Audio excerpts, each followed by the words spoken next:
আজকে দুপুরের পরে নির্বাচনী ওয়ার্কার করতে গিয়েছে ইনকিলাব মঞ্চের মুখপাত্র ওসমান হাদি নামে একটি ভাই, যে জুলাই যোদ্ধাদের মধ্যে অন্যতম আলোচিত একজন যোদ্ধা। তাকে সঙ্গ দিয়েছে। কারা দিয়েছে? ওর সাথী সঙ্গী যারা, সহপাঠী যারা,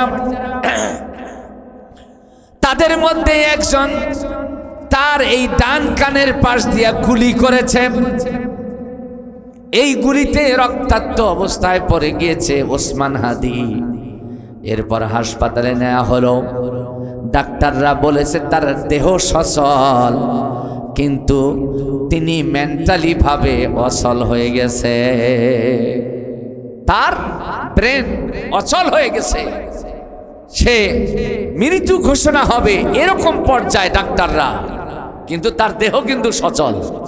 আল্লাহু আকবার বলবেন না? চিকিৎসা চলছে, এভার কেয়ার হাসপাতালে নেওয়া হয়েছে।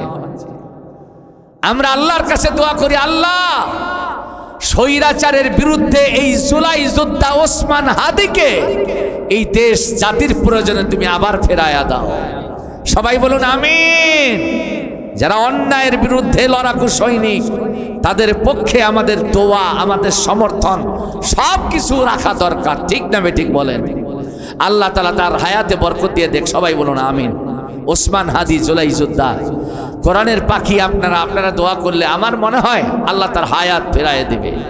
আমার বাবাজিরা, এবার আসেন, আমার নবীজি দেখলেন আব্দুর রহমান, সাইদ ইবনে আব্দুর রহমান, সে পানি নিয়ে এসেছে, পানি ঢালবে, কিন্তু আব্দুর রহমান বলছে তার মাথায় পানি দিয়ে সুস্থ করা হবে।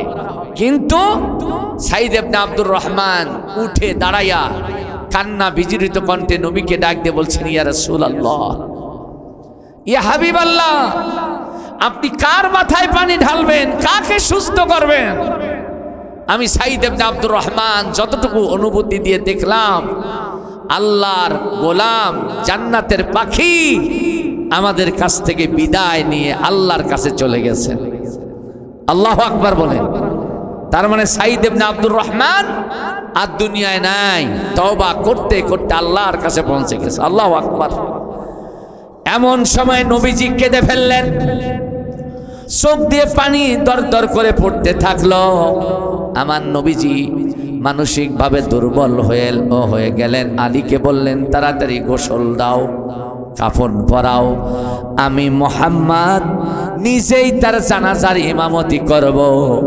আমার নিজ হাতেই এই সালাবা আনসারী তওবাকারীকে তার কবরের মধ্যে রেখে দেব। সুবহানাল্লাহ। অন্য সাহাবীরা তারা পাগল হয়ে গেছে, এত বড় ভাগ্যবান সালাবা আনসারী করলেন একটা ছোট গুনাহ, একটা মহিলার হাত ধরেছে। কি আর এটা গুনাহ হয়েছে? আমার দেশের মানুষ তো এটাকে গুনাহই মনে করে না। হ্যাঁ, আল্লাহ হেফাজত করুন। সবাই বলুন আমিন। তওবা করতে করতে আল্লাহর রহমতের দরিয়ায় জোশ পয়দা হয়ে গেছে। তওবাকারী হিসেবে আল্লাহ তাকে কবুল করে নিয়েছেন। জানাজার আঞ্জাম চলল। হযরত আলী বলেন, আমি নবীজির হুজরার দিকে তাকায় আছি, দেখছি নবীজি কখন বের হয়। গভীর মনোযোগ ভাই, কথা বলা যাবে না। হযরত আলী বলেন, আমি দেখলাম নবীজি হুজরাত থেকে বের হলেন। নবীজি স্বাভাবিক হেঁটে হেঁটে ইমামতি করার জন্য এইবার লাশের পাশে এসে দাঁড়াবেন, কিন্তু তা হলো না। আমি দেখলাম, আলী বলেন, আমি দেখলাম নবীজি পায়ের আঙ্গুলের উপরে এইভাবে ভর দিয়া খোরাইয়া খোরাইয়া হাইটা হাইটা লাশের পাশে এসে দাঁড়ালেন। জানাজা আদায় করলেন, দাফন করা হলো। পরের দিন আলী বলেন, নবীজি মসজিদে নববীতে বসা। আমি নবীজির কাছে গিয়ে বললাম, ইয়া রাসূলুল্লাহ, ইয়া হাবিবাল্লাহ, এত বিশাল প্রশস্ত মাঠ, আপনি হুজরাত থেকে বের হইয়া পায়ের আঙ্গুলের উপরে ভর দিয়া খোরাইয়া খোরাইয়া হাইটা জানাজার লাশের কাছে আসলেন, কারণটা কি? আমার নবীজি আবার চোখে পানি এলো, ডাক দিয়ে বললেন, আলী রে, আমি নবী, আমি যা দেখি তোমরা নবী না, তোমরা তা দেখতে পাও না। আমি যখন হুজরাত থেকে বের হয়ে আকাশের দিকে তাকালাম, দেখলাম আকাশের প্রতিটি দরজা আল্লাহ খুলে দিয়েছেন। আর আকাশের ফেরেশতাদেরকে বলেছেন, ও ফেরেশতারা, তোমাদের যাদের মন চায় আজকে আমার নবীর পিছনে সালাবা আনসারী, আমার কাছে তওবাকারী এই গোলামের জানাজায় গিয়া শামিল হও। আল্লাহু আকবার বলেন। দয়ার নবী বললেন, আলী, আমি খোঁড়ায়া খোঁড়ায়া কেন হেঁটেছি জানো? আমি যেখানেই পা দেব ওইখানেই ফেরেশতারা দাঁড়িয়ে, যেখানে পা দেব ওইখানে ফেরেশতারা দাঁড়িয়ে, লক্ষ লক্ষ ফেরেশতারা জানাজায় এসে জায়গা দখল করে নিয়েছে। আমি পা রেখে পা ফেলাইয়া হাঁটবো, এই জায়গাটুকু মদিনায় খুঁজে পাই নাই। আল্লাহু আকবার বলেন। তওবা কবুলের পূর্ব শর্ত তিনটা, তার মধ্যে এক নাম্বার হচ্ছে নাদামাত।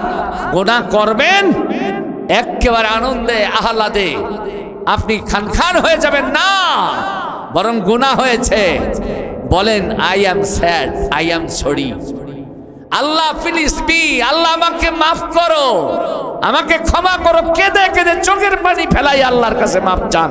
গুনাহ যত বড়ই হোক মাফ হয়ে যাবে। এইবার হাঁটি হাঁটি পা পা করে আস্তে আস্তে আমার নবীর মসজিদের দিকে যেতে থাকলেন।